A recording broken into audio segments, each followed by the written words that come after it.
Hello everyone, welcome back to my channel. Today in this video, we will know about soil. So, what is soil? Soil is important components of the environment. It helps in growing plant and trees. It contains minerals, organic matter, living organisms, gas and water. इसलिए ये हमारे natural environment के लिए बहुत important part है. Soil contains 4 major components: 55% inorganic material, 5% organic matter, 25% water and 25% air. क्या आपने कभी यह सोचा है कि ये सॉइल कहाँ से आती है और कैसे बनती है? Soil is formed from breakdown of rock into tiny pieces called sediments. मिट्टी चट्टानों के छोटे छोटे टुकड़ों में टूटने से बनती है जिन्हें सेडिमेंट्स कहते हैं. ये चट्टानें extreme temperature change, wind blow particles, precipitation, flowing water and ice के संपर्क में आने के कारण छोटे छोटे टुकड़ों में टूट जाती है. Did you know weathering is the process by which rocks are broken down at the earth's surface into sediments, clays, soils and substances that dissolve in water? Soil and its layer. Soil is made up of distinct horizontal layers known as horizon. There are 4 layers in the soil horizon. These are topsoil, subsoil, parent material, bedrock. So the first is topsoil.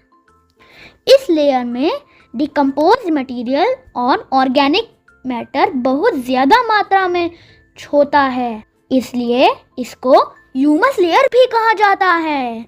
ये dark brown colour की होती है और ये soft और porous होती है, जिसकी वजह से एयर और वाटर इसमें अच्छी तरह से एब्जॉर्ब हो जाता है.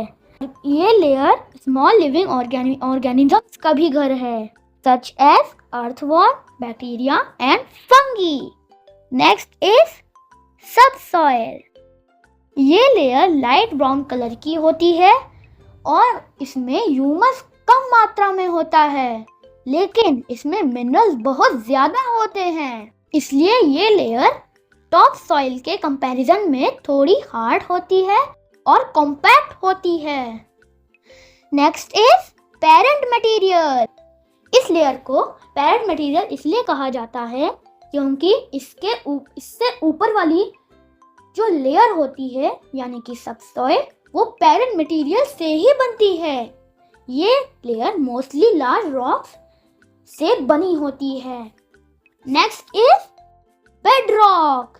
ये लेयर बहुत ज़्यादा हार्ड होती है और इसमें किसी भी तरह का कोई ऑर्गेनिक मैटर नहीं होता है.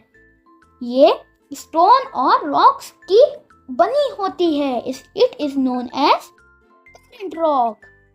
Did you know top soil हमारी बाढ़ आने के रिस्क को रोकती है.